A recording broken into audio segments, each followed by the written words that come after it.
ગાંધીનગરના સાબરમતી કન્યા છાત્રાલયમાં એક દુઃખદ ઘટના સામે આવી છે, જ્યાં તંત્રની નિષ્ફળતાનો જીવતો દાખલો જોવા મળી રહ્યો છે। દીકરીઓ જેઓ ભણવા માટે છાત્રાલયમાં આવે છે ત્યાં તેમને જ્ઞાન મળવું જોઈએ, પરંતુ અહીં તેમને મળ્યો માનસિક ત્રાસ। એટલો કે આત્મહત્યાની નોટ લખીને રાત્રિના અંધકારમાં જ બારી તોડીને જંગલમાંથી પસાર થઈ અને પોલીસ સ્ટેશન પહોંચવું પડ્યું। તો અહીં સવાલ એ છે કે દીકરીઓના રક્ષણના ઢોલ પીટનારા શાસકો ક્યાં હતા અને સત્તા સામે ચાબુક ચલાવવાની અને દલીલો કરનાર વિપક્ષના નેતાઓ ક્યાં ગયા હતા? ત્યારે આ ઘટના બાદ આમ આદમી પાર્ટી પોલ ખોલ ટીમ ત્યાં પહોંચે છે અને આખી ઘટના સામે લાવે છે। ત્યારે શું છે સમગ્ર મામલો, આપણે વિગતે વાત કરીએ। વૈષ્ણવજન તો તેને કહીએ જે પીડ પરાઈ જાનાને રે। નમસ્કાર, હું આપની સાથે પ્રિયા નાયક, આપનું નવજીવન ન્યૂઝમાં સ્વાગત છે।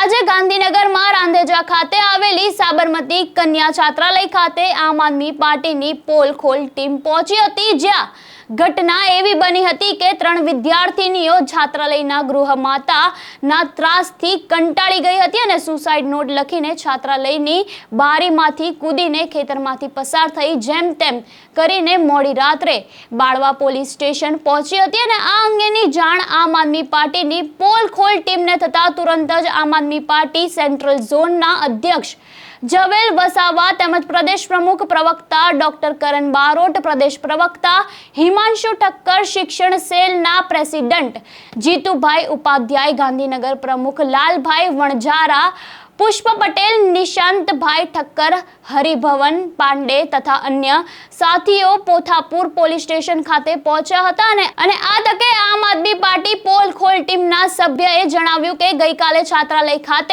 છાત્રાલયમાં ગૃહમાતાના માનસિક ત્રાસથી કંટાળેલી 3 વિદ્યાર્થીઓ સૌપ્રથમ સુસાઇડ નોટ લખે છે અને આ સુસાઇડ નોટ છાત્રાલયના ગૃહમાતા સુધી પહોંચાડવામાં આવે છે। ત્યારે તેમણે વિદ્યાર્થીઓને ડરાવી ધમકાવી અને માનસિક ત્રાસ આપ્યો અને વિદ્યાર્થીઓને પાસેથી એવું લખાણ લેવામાં આવ્યું કે જો કંઈ પણ તમે કરશો તો તેની જવાબદારી તમારી પોતાની જ રહેશે।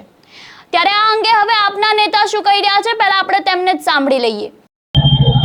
મારું નામ જીતેન્દ્ર ઉપાધ્યાય છે, હું આમ આદમી પાર્ટી શિક્ષણ સેલ પ્રમુખ છું।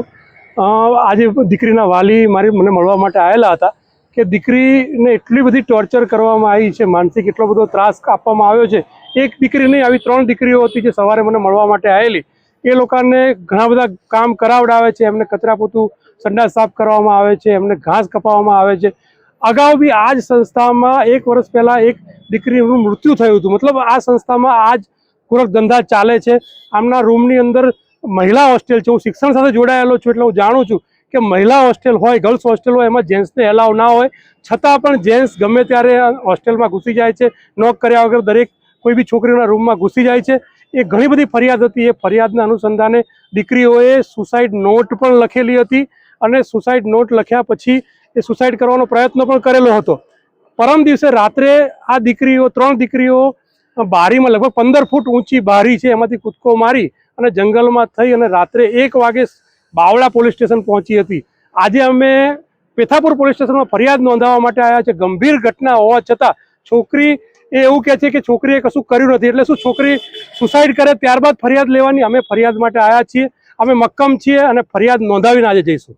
તો આપે સાંભળ્યા આપના નેતાને, જેમને પોતાનો રોષ વ્યક્ત કરતા કહ્યું કે આ વિદ્યાર્થીઓને માનસિક ત્રાસથી એટલી બધી કંટાળી અને એટલી હદે ડરેલી હતી કે તેઓ પોતાનો જીવ બચાવવા માટે ત્યાંથી ભાગી ગઈ। 3 વિદ્યાર્થીની કન્યા છાત્રાલયના રૂમના કાચની બારી તોડીને 15 ફૂટ ઊંચેથી કૂદકો મારીને ભાગી હતી અને જંગલમાં 3 કિલોમીટર સુધી ચાલીને હાઈવે પર પહોંચી હતી। ત્યાંથી રિક્ષામાં બેસીને બાળવા પોલીસ સ્ટેશન પહોંચી હતી અને આટલી ગંભીર ઘટના બની હોવા છતાં પણ છાત્રાલયના સંચાલકો દ્વારા વિદ્યાર્થીઓના પરિવારને જાણ પણ કરવામાં નથી આવી। આ વિદ્યાર્થીઓએ આરોપ કર્યા છે કે આ શિક્ષણનું ક્ષેત્ર છે, અહીંયા અમે ભણવા માટે આવીએ છીએ, પરંતુ ભણવા સિવાય અહીંયા અમારી પાસે બીજા બધા કામ કરાવવામાં આવી રહ્યા છે। ત્યારે સ્કૂલની સફાઈ, બાથરૂમની સફાઈ, ગાર્ડનની સફાઈ વિદ્યાર્થીઓ પાસે જ કરાવવામાં આવે છે। આ વિદ્યાર્થીઓને માનસિક ત્રાસથી કંટાળીને સુસાઇડ કરવાનું પગલું લેવું પડે તેવું વિચાર આવે છે અને ત્યારે આમ આદમી પાર્ટીની પોલ ખોલ ટીમ એમની વહારે આવી ચડે છે। આ મુદ્દે જ્યાં સુધી ફરિયાદ નહીં લેવાય ત્યાં સુધી આમ આદમી પાર્ટી પેથાપુર પોલીસ સ્ટેશન પર હાજર જ રહેશે અને આ જ રીતે રોષ વ્યક્ત કરશે અને વિરોધ પ્રદર્શન કરશે. ત્યારે આપનું આ ઘટના અંગે શું કહેવું છે અમને કમેન્ટ બોક્સમાં આપના મંતવ્યો જરૂરથી જણાવજો અને આવા વધુ સમાચાર માટે જોડાયેલા રહો નવજીવન ન્યૂઝ સાથે અને વિડીયોને લાઇક શેર સબસ્ક્રાઇબ કરવાનું ભૂલતા નહીં. નમસ્કાર. વૈષ્ણવજન તો તેને કહીએ જે